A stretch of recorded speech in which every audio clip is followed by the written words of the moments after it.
Welcome to Business Talk here on businesstech.co.za in the studios here at Broad Media. And it's really a time when I think most South Africans are quite relieved that we've just seen probably one of the better budgets that certainly I can recall in quite some time. The Finance Minister upping various savings vehicles. If you look at tax-free savings and investment accounts, RAs, our single discretionary allowances, and really an acknowledgement that we have a bit of a savings gap or a savings crisis in South Africa. And joining me in studio today is the CEO of a firm that understands us probably better than most. Alexforbes is one of those companies that meets us at our most important financial decision-making points in life. If you think about your first paycheck, saving for retirement, divorce, whatever it is that you go through in life that has a financial consequence, Alexforbes is there. But it's in the past probably been there a little bit in the shadows, and it's coming out a little bit, and it's great to have CEO Dawie De Villiers in studio at this time, Darby, where you have a big tailwind for the kind of financial advice business in South Africa. So great to have you. How have you been keeping?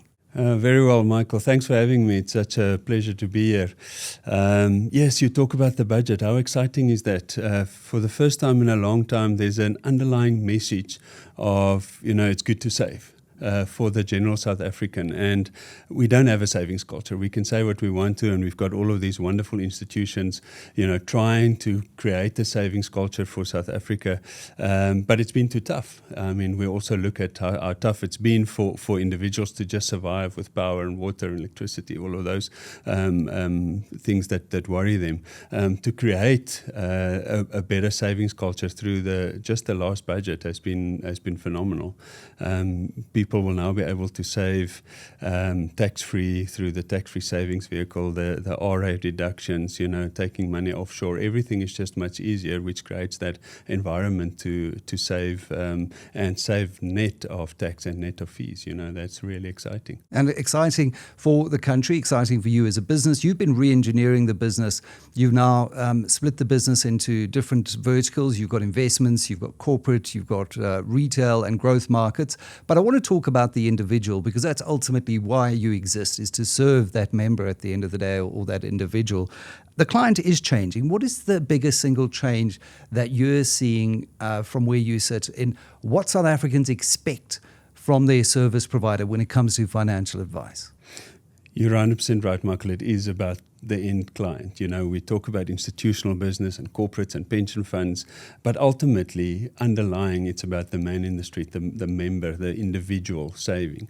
I call the biggest change in the industry individualization. I think people want to be treated as an individual, not as a group or the same as the guy next door, because they've got individual needs, they've got individual risks, things that scare them, things that they worry, things that they have to save for. It's all individual. And if you come with a cookie cutter approach, I think that time is over. It used to work in the past because you didn't want to be left behind, and it was like, want to be treated like the others. But people have their own needs now.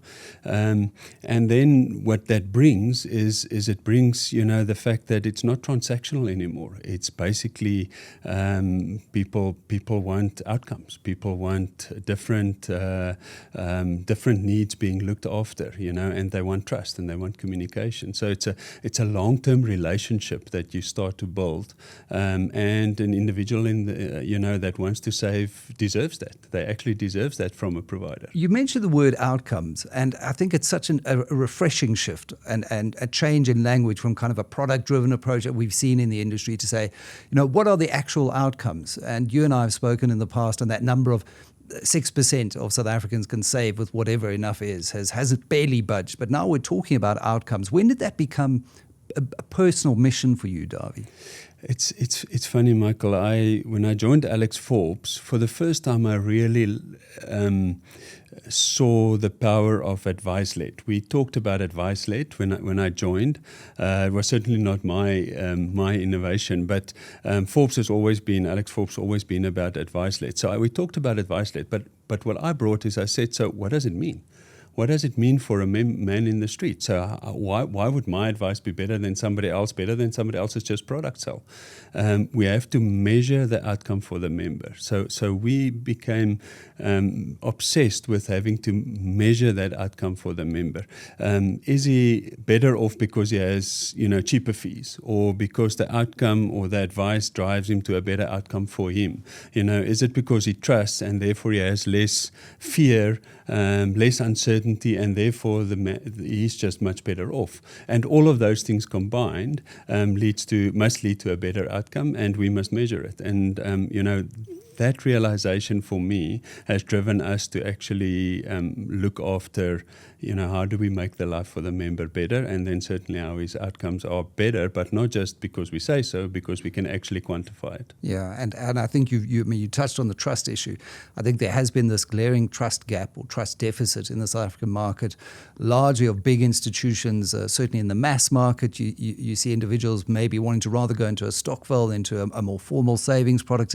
Often, when you look at the big surveys, it's because of a lack of trust, and often that's also just because of a lack of education. But we're living at a time now when artificial intelligence, AI, gives everyone the ability in the palm of their hand almost to brush up on their own education, but also for you as a business, it must give you an opportunity to do that, to meet people where they are. I think everyone must be grappling with AI at the moment. How are you thinking about using this technology to improve outcomes for members at the end of the day? Michael, this advice world and the financial services world, and you touched on it now, even just investing is a scary place. It's a scary place. I actually see that a lot of people don't ask for advice because they're just too afraid to show that they don't know anything. It's almost a fear. And AI is compounding that tenfold, because now there's just more uncertainty, more questions, more, do I trust, don't I trust? I think what AI has taught us is that we have to go back to basics, and for us as a business, and also for the better of the member, is to build on that trust relationship. But if you don't use AI, you'll be dead. So the way we see it is using AI to make ourselves better in front of the client. We've always said that our advice is based on tremendous research, a wealth of research, because we want to do the best for the member. Now AI actually allows us to do even more. So it's great. It's wonderful. We can look better in front of the client. We can do better for them. We can improve their outcomes because we have a lot of info and data and analysis at our fingertips. And that's the power of AI. What we'll have to do over time is win that trust with our clients that, with AI, we're even better for them. Instead of using AI direct, which does not build that trust, which does not give you the comfort. And as I said, it's about an holistic solution for those members, and they must lose the fear of having the ability to save and the uncertainty around. And we as advisors can bring that. With AI, we can bring it even better. Yeah, we see sovereign wealth funds globally starting to lean into AI. They're using the tool in pre-screening and stock selection in various investment committee meetings, but they're not replacing the decision maker. They say, well, we can use the tool to gather and analyze information on a quantum and scale that human beings simply can't. But it cannot make the final decision because it doesn't ultimately fully understand the nuance and the context of what our particular fund is. And increasingly, I think we're seeing the marrying of the two technologies. And that's where the real power lies. It also means, you're flying the plane while you're trying to modernize and make sure that it's fit for the year 2026 and beyond. So when you look at some of the legacy systems in Alexforbes, what keeps you awake at night when you're trying to modernize in order to deliver this? Yeah, and I think legacy has always been a worry for big institutions, but the advent of AI has just brought it to the front even more. So what worries me is not the legacy system itself. It's almost the mindset of our people around legacy. It's almost a legacy mindset. People that have been working on those systems forever, people that's been using those systems forever, are they good enough to change? Can they change? Can they change their mindset? Are they stuck in their old ways? That's the one thing. And the second thing is, which is actually the crux of systems, Michael, is data. it's all about data. It's the use of data. It's the access of data. We want our clients to have the data at their fingertips, the answers at their fingertips of their own information. And you can only do that if the systems allow you to consume that data and make that data available. So for me, it's a mindset of legacy and then data that is the biggest fear in legacy systems. But I'm very confident that, with the new tech, with AI, we can overcome that. And, when you talk about legacy mindsets, very often it's about the culture inside the organization as well. And culture, it's a funny thing. And the old saying is culture eats strategy for breakfast and all of these things. And Robert Kaplan, balance scores, you can measure it. But it's one of these almost intangible things that when you come into an organization, it exists. And sometimes it can resist change. The change is seen as something foreign, and so the corporate antibodies come in and they fight it. So how are you trying to shift the culture inside the organization to embrace this? And what is the one kind of change that you would like to see in order to fully appreciate that this is such a huge opportunity? Yes, culture affects every part of the business. With regards to legacy, as you said, legacy systems. It's a forward-looking change. Can you adapt type culture? And we've certainly done that on the systems. I must tell you, I'm educated as a numbers guy. So when people talk to me about culture, I'm hesitant, because it's easier to talk about numbers and facts than culture. And culture is something that is also difficult to measure. We want to measure members' outcomes, and that's very important, but also to measure culture. So, how do you really know that you've made a difference? But then I realized that the change in Alexforbes in the last 5 years has been 90% culture. And that is so exciting. We're doing more of the same. We're taking people along. We create our values. We talk about shared interests, shared values, and we want to fight. This fight together. We've got 4 values: care, integrity, leadership, and customer first, and we live by that. But ultimately, the thing that draws us together is actually the customer first, funnily enough. We're very hard on leadership and autonomy and taking decisions and, making calls. But ultimately, it's about the customer. And it's been actually a story of legends how we turned the business around just by focusing on the customer. And your whole discussion today is about the individual and how we want to change the individual. So, yes, is it culture? Is it very textbook? I think some of it is, but the single-minded focus on making the life of the customer better, the individual, has pulled us together and has helped that culture. It's so interesting from the outside when you talk about that journey, because in my interactions with the Alexanderforbes of old, before it became Alexforbes, it was always an institution that was held in extremely high regard, high esteem, employed many actuaries, deepest, best research in the market. But if you tried to connect, and this was just my view from the media, with someone inside the old Alexanderforbes, it became quite difficult. And there wasn't that desire or willingness to serve or see media as a stakeholder. That has completely changed, 180 degrees. There is an energy inside the organization while the actuaries have remained. So whatever you've done, keep it up, Darby, because it's working. But ultimately, it does come back down to the individual, the whole person. And you often talk about this holistic view of the client, the fact that you meet them at these various key financial decision moments, your first paycheck, very personal. What do you do with it? Putting your kids through education, saving for retirement. Maybe you have another goal that you're saving for. You can do all of these things now. So what does that mean in practice when you serve the whole person and you're not just administering a product? Michael, you touched on something there now which was also quite strategic and quite deliberate for Alexforbes.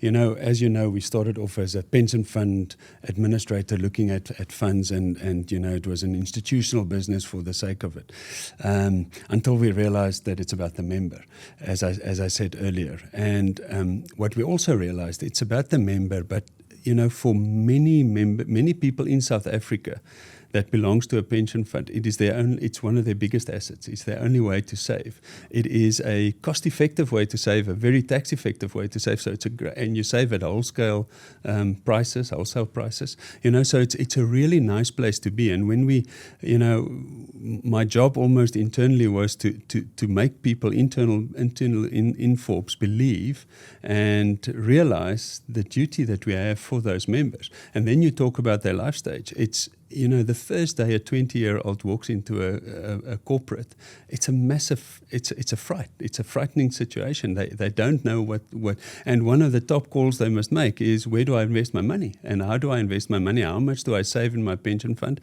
And when we started realizing that we have to take that member through that journey from a 20-year-old to 55, 60, 65 when they retire, it's a very long journey. And it's an important, duty that we have to those members, because if you do that consistently right over that 40 years, you will be successful. It's about the consistency and it's about the help. And that brings the holistic view in. It's not just about, what do you do when you reach retirement? How do you save? What's the investments you do? You must look at, insurance for dependents. You must look at wills and taxes. You must look at the holistic person.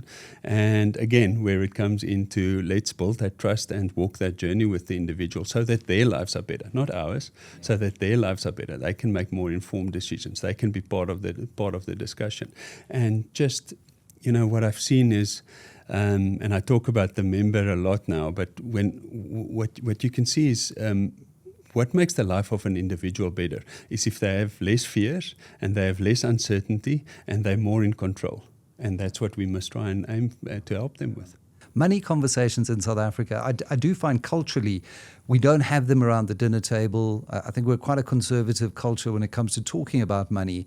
And so, we talk about changing culture inside an organization. I think as a nation, we need to have more conversations about, money as an enabler. It's not the be all and end all. And I think it's sometimes, there's very religious connotations of money being the root of all evil. And so people shy away from it. It enables you to put your head on the pillow at night, to be able to put your children through education, to pursue a life of purpose, to pursue your dreams, whatever those dreams are. A lot of it has a financial foundation. So it really is core to what South Africans are all about. But it does boil down to trust. So how are you then rethinking, that trust equation as you move internally? You've moved the organization. Now externally, you need to go out and in some cases rebuild trust, in some cases build trust from scratch with a new individual. How do you think about connecting and building trust with the client in mind? I was a youngster, and my father also lost some of his money through a scam. And he just retired, and from a teaching profession, and they don't have a lot of money, and then you lose a big part of your savings through a scam. And I started writing articles for Huisgenoot and the You magazine, because I thought that was where the man in the street, the person that actually needs to understand, would make less of those mistakes. You must just read this article of mine, look at the 5 top reasons why not to do it, and do business with somebody you can trust, rather than a fly-by-night that's going to make you 100% a day. And I thought, you publish one article in one of those magazines and it'll never happen again, because people will and it just got worse. It just got worse. And that brings for me, almost the passion and the belief to get closer to individuals, to trust is earned, but they must, when you walk in the door, they must know that you want to help them. Advice, I say we shouldn't never have used the word advice. We should use the word help, because it's just about help. It's just about helping that person to understand better, to get the comfort and to know where they must go, and that will eliminate all of those fraudsters out there that needs to make money on a day-by-day basis. But you also touched on it. It's about well-being as well. I think as soon as you have a little bit of certainty, a little bit of understanding, we never have enough money. We never have enough money. That's one of those old adages. There's 1% of the world that has enough money. The rest of us, must try and make ends meet. But once you have some certainty, some clarity, some understanding, that relieves a lot of pain and a lot of fear. And that's what we can do to the ordinary man in the street. Yeah, what a powerful message that, Darby. And a similar experience with my own father. And I think part of that actually brought me to the world of financial journalism, where I thought, also, if you just educate a few more people, things will change. And sadly, it's so deeply entrenched, the fact that you're going to have people who try and prey on people's lack of knowledge and that asymmetry of power, and so they go and they rip people off, and we see scams every day. But I do see a glimmer of light. And interestingly, on LinkedIn, I think over the weekend, I saw that you've published a book, an educational booklet that you're now taking to schools. And I think that's ultimately where it should start. At a school level, why are we not teaching this in LO, for example? I mean, what are your views on how we can start at a foundational level improving our financial literacy in South Africa? Yeah, I think you're 100% right. I mean, we published this book almost for toddlers, because that's where it can start. It must be fun. It must be fun to invest. It must be fun to understand it. And then it's about education. I think it should be a subject at school level already, just normal finances, the power of compounding. We always joked at it when we started actuarial studies, the power of compounding. Ooh, if everybody can just understand that, it's the seventh wonder of the world, but it is very powerful to understand. It gives you comfort that when you make a choice, you actually understand the outcome and what it could be. So definitely education is a big lack in South Africa. We try, but I think there's still the distrust. Because if an institution comes and they want to educate, yes, they want to sell something. So we must get to the point where people actually want to learn a little bit more and get that right. We're certainly trying that from a Forbes point of view. We have those people that are already saving through their pension fund. So I see that as almost a catalyst. How do you change the world small bit by bit by bit, and we've identified those guys that are already saving, that are already having money in their pension fund. They must think about it because it is a part of their savings, gets deducted from your pension roll. So somebody else that hasn't, they'll come later. But we must start somewhere, and hopefully we could start at school soon. I think that would be a great idea. Listen, I think the school thing is something that I 100% wholly endorse, and hopefully with the GNU now settling in, it can start looking at things like this to say, well, what are we doing in LO? Let's teach people about the power of compounding and interest, and what did Einstein say? It's, those who understand it earn it, those who don't pay it as well. It's one of those things, and tax and all of those other things, because we don't get taught that at school. We don't have the conversation at home, and then we go out into the world and we repeat all of those mistakes. When it comes to how you do this, I mean, you can't do everything and be everything to everyone. So how do you think about partnerships in this space in order to ultimately serve the member or the individual better? What's the two main reasons I think that people don't want to take advice for financial services? The one is they think it's going to cost them a lot of money. Yeah. It's costing, I can do it myself. I don't need to pay someone. And that's logical. And the second one is a fear of showing the person that you have to talk to that you don't understand. And how sad is that actually the people that need the advice, that has that deficit, that doesn't understand, is too afraid to show that weakness. And once you're there, it's like a world opening up. But you must do that first step first. So it's quite interesting. People believe it's just the costing. I think it's more the fear of showing that you don't understand, and you're having to ask stupid questions. Yeah, and the cost if you don't do it as well. I think a lot of the research, if you go and you look at the outcomes of individuals who have saved with a financial planner or got some kind of financial advice, there was Morningstar research that I was also having a look at, 2.5 times better outcomes. Massive. And that's why we're not afraid to measure our outcomes, because we know it's better. Yeah, how do you say yes or no as well? Like when someone, I'm sure you must be approached, I mean, you're Alexforbes, you're a behemoth in the market. So how do you approach partnerships? I like simplicity, as you've realized over the years. And for I try to make it very simple for Forbes. And it is actually quite easy for us. We've talked about it, best advice for the client. The only answer ever in terms of anything that we do in the organization is what's best for the client.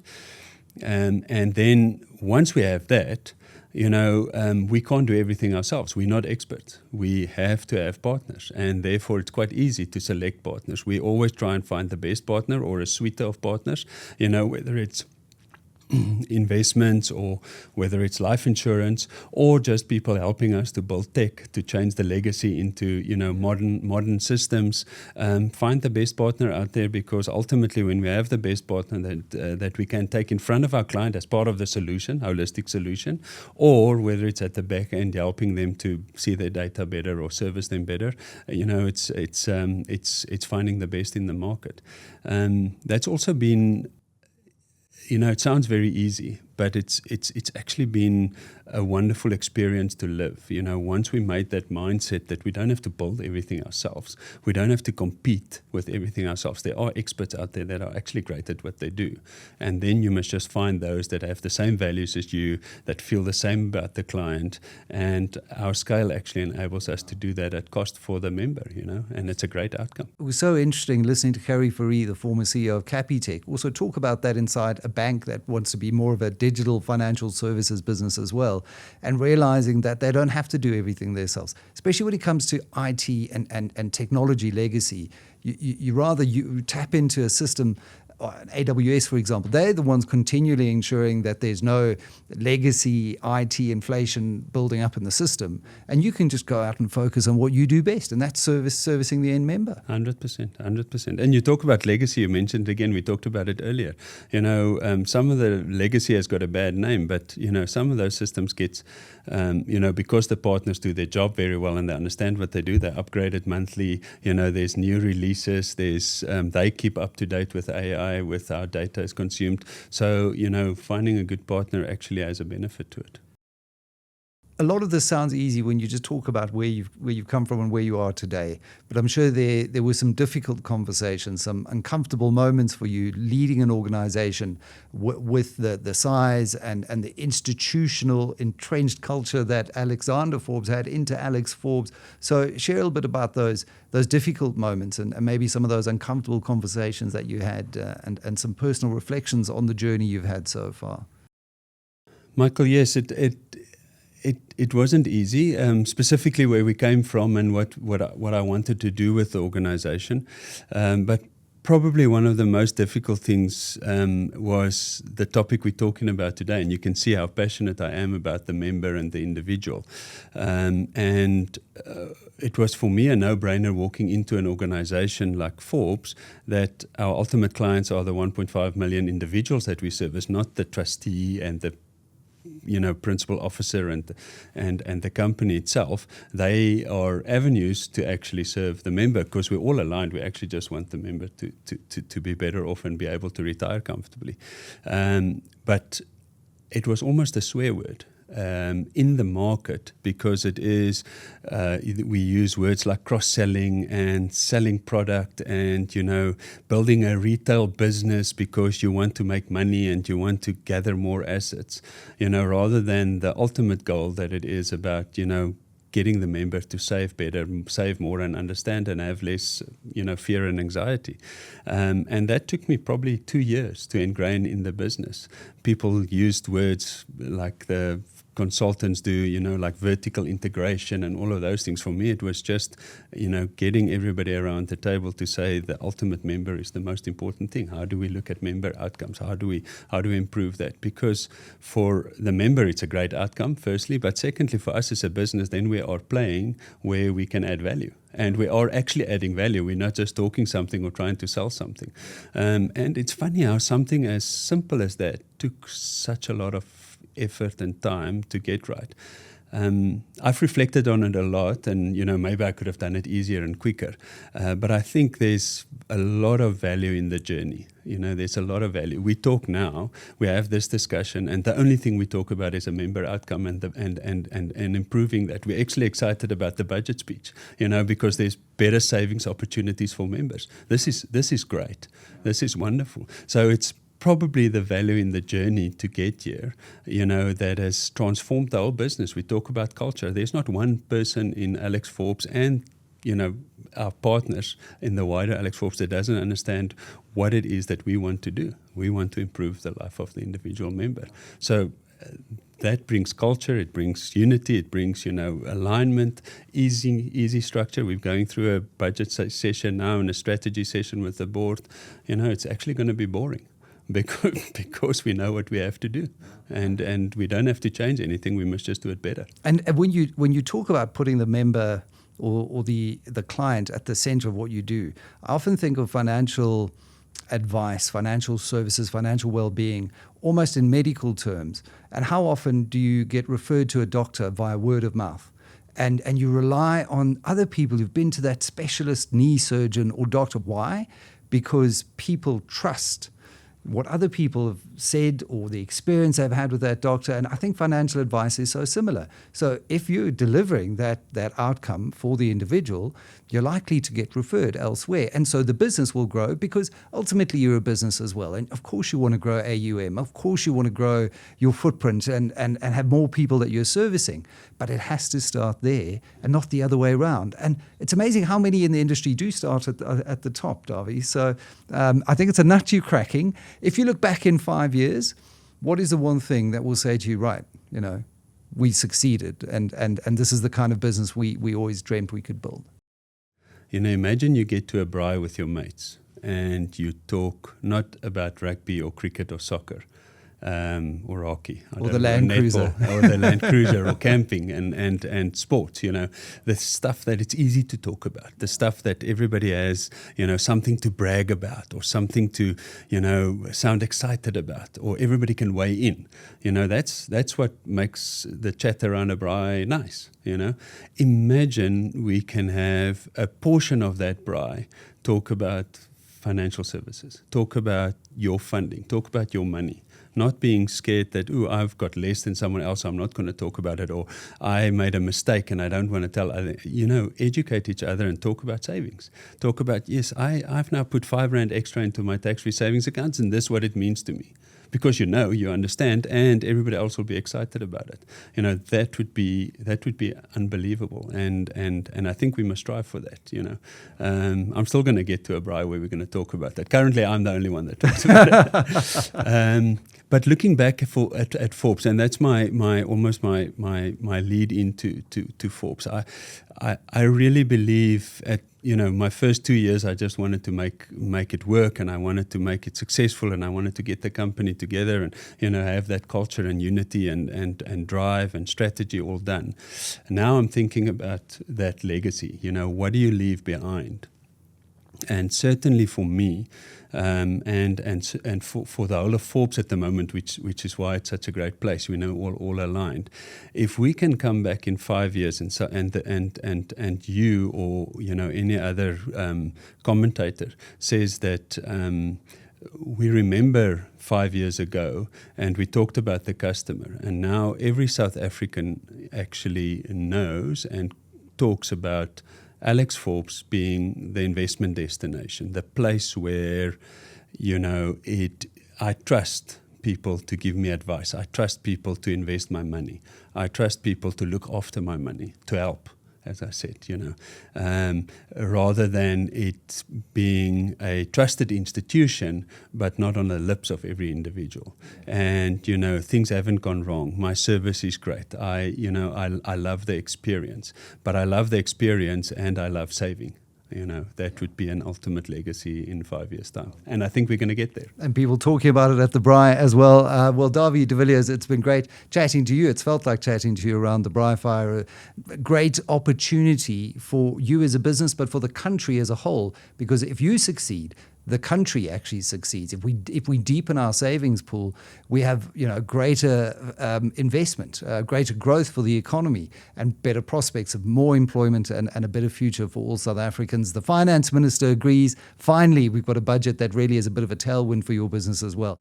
Well, you've been watching Business Talk on businesstech.co.za. My guest in studio today was Dawie De Villiers, the CEO of Alexforbes, talking about how he's been re-engineering the business to really be client-centric, client-first, and help more South Africans save and ultimately have Alexforbes as the investment destination, their savings destination on every South African's lips. For more Business Talk on Business Tech, don't forget to like and subscribe and look at our portfolio of interviews on the website. We'll chat to you next time.